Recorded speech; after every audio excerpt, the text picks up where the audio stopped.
cher ami que je n'ai pas vu depuis belle lurette. Ça me fait plaisir de pouvoir débattre de cela avec lui.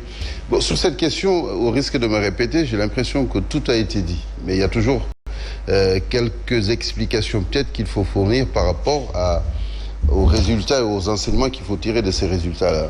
Effectivement, l'opposition quand même a eu une avancée quand même spectaculaire par rapport aux élections locales. Et en gagnant Dakar, qui était la mère des batailles comme le monde médiatique l'a interprété, comme tout le monde d'ailleurs l'a vu, et en gagnant la ville de Thiès, Ziguinchor, etc. Et tout cela, je veux dire, prédit quand même des lendemains peut-être meilleurs. Je dis bien peut-être meilleurs parce qu'en politique, on n'est pas dans la science exacte. Et que donc, forcément, ça donne à réfléchir pour les joutes électorales à venir. On se projette vers les élections législatives. Le président de la République, hier, je pense, avant-hier, a signé le décret pour fixer la date du 22 juillet, ce qui donne peut-être 3 mois et demi à 4 mois aux différentes stations politiques pour se préparer. Et surtout, à l'opposition pour moi, de revoir sa copie. Qu'est-ce que j'appelle revoir sa copie ? L'opposition regroupée au sein de la coalition Yewwi était la plus représentative, je veux dire électoralement parlant. Là, les résultats l'ont prouvé. Mais c'était des élections locales, territoriales. Là, on va vers des législatives où c'est la représentation parlementaire qui se joue. Et c'est une autre pierre de manche. Et on sait que la coalition Benno Bokk Yakaar est une machine assez rodée par rapport à ces joutes électorales-là, notamment législatives, et que cette coalition va tirer les leçons, justement, de ce qui s'est passé récemment avec les élections locales, pour peut-être revoir sa stratégie, revoir ses orientations stratégiques plutôt à la veille de ces élections-là. Et ce ne sera pas une mince affaire, en tout cas pour l'opposition. L'opposition sera confrontée à 2 problématiques. La première problématique, c'est d'abord l'union. L'union est scellée dès le départ avec cette coalition qui a pour fondement, on va aux élections locales unis, on gagne unis. Peut-être pour les élections législatives, on va voir dans quel format on va y être. Mais moi, je pense qu'ils ont tout intérêt, afin de résoudre cette problématique-là, de s'unir davantage parce que dans la représentation parlementaire, il faut être majoritaire. Il ne faut même pas avoir la majorité relative pour pouvoir, à la limite, imposer un petit dictat au président de la République qui a le pouvoir suprême. Parce qu'on est dans un régime présidentiel, on n'est pas dans un régime parlementaire comme en Guinée-Bissau, j'espère qu'on en reparlera. Et donc, l'opposition a tout intérêt à faire face à cette problématique d'union, se renforcer davantage, et compte tenu des résultats que Yewwi a obtenu, forcément, il tirera peut-être les autres partis de l'opposition qui étaient dans d'autres coalitions, peut-être faire une coalition, une et seule coalition, à l'exemple de Benno Bokk Yakaar. Est-ce que c'est possible si l'on sait qu'il y a la jurisprudence de 2017, c'est au dernier moment justement que la grande coalition de l'opposition avec la... Mais oui, mais parce que non, mais quand ça explose, c'est parce qu'il y a le choc des ambitions. Je ne pense qu'on n'est pas dans le choc des ambitions et qu'ils ont tiré justement des enseignements de ce qui s'était passé à la veille de 2012, quand il y avait cette coalition-là où vous avez 2 mastodontes de la politique, feu Ousmane Tanor Dieng et Moustapha Niasse, qui toutes voulaient être candidats. Et je ne pense pas en tout cas, compte tenu des leçons qu'ils ont tirées, mais vous savez, en politique, quelquefois, il y a toujours des soubresauts, qu'ils aillent quand même se confronter quand même individuellement pour dire voilà, c'est moi, c'est pas moi, c'est moi, exactement. Les Sénégalais les attendent pas là. Là, c'est une autre paire de manches. C'est pas des élections locales, c'est des élections parlementaires.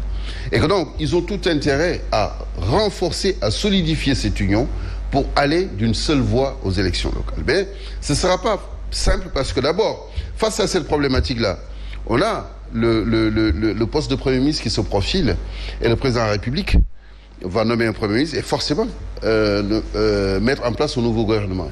Qu'est-ce qui dit que demain, dans ce nouveau gouvernement, il y aura peut-être quelques personnes, pour ne pas dire des ténors de l'opposition, qui seraient tentées d'y entrer, histoire aussi de fragiliser cette union dont je parle qui est en perspective. Et que donc, le président reste toujours maître du jeu à ce niveau-là. D'accord ?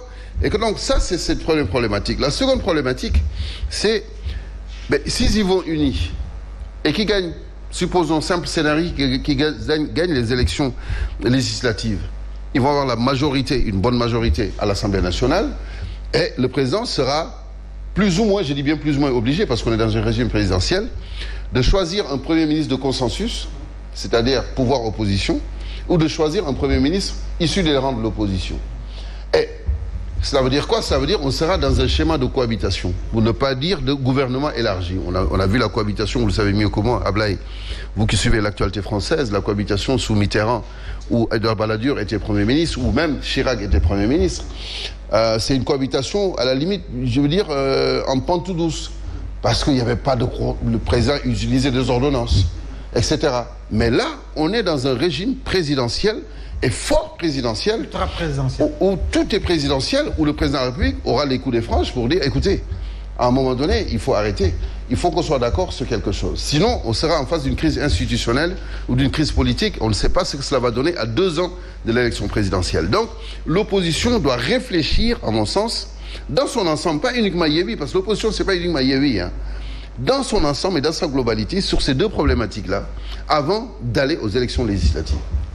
Nous osons espérer que nous n'allons pas revivre justement cette crise institutionnelle, même si nous ne sommes pas dans le même régime présidentiel. Exactement. Je veux parler de la crise du 17 décembre 1962 entre le président du Conseil et le président de la République. Alors, à fait.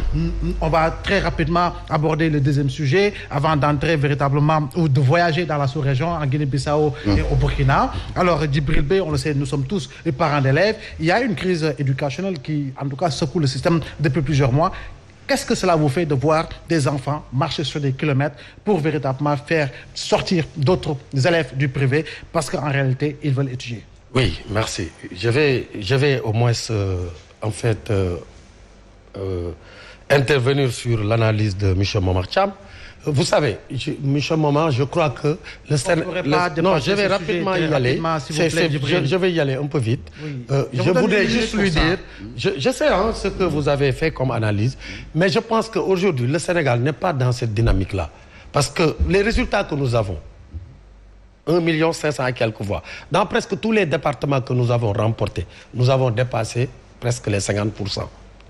Et au niveau de Dakar, où nous avons quand même, il y a eu un écart, oui, nous a gagné avec un grand écart, nous le reconnaissons.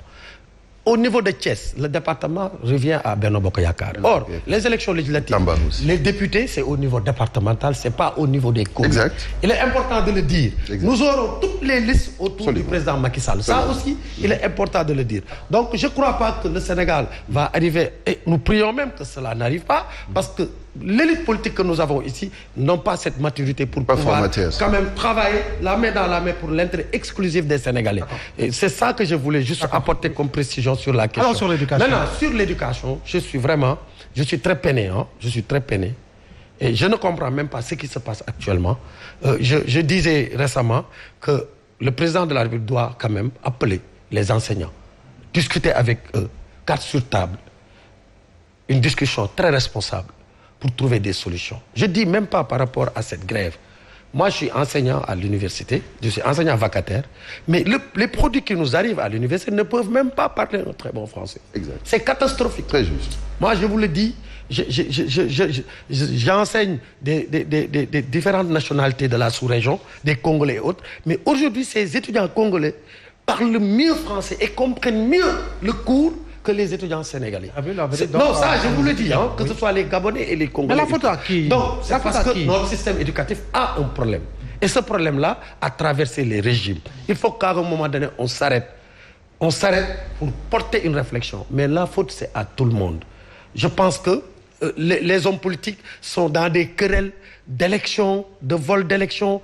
C'est-à-dire que nous avons des choses qui nous interpellent, sur lesquelles nous pouvons discuter. La question d'éducation, les orientations économiques, c'est des questions extrêmement importantes. Le développement du Sénégal. Mais ceci n'est pas porté par aucun des hommes politiques. Les gens ne parlent que de Macky Sall, de Ousmane Sonko, de Adji Sarr. Et ça, c'est extrêmement grave dans un pays qui est actuellement un pays où tout est urgent. Moi, j'ai constaté une chose lors des élections locales.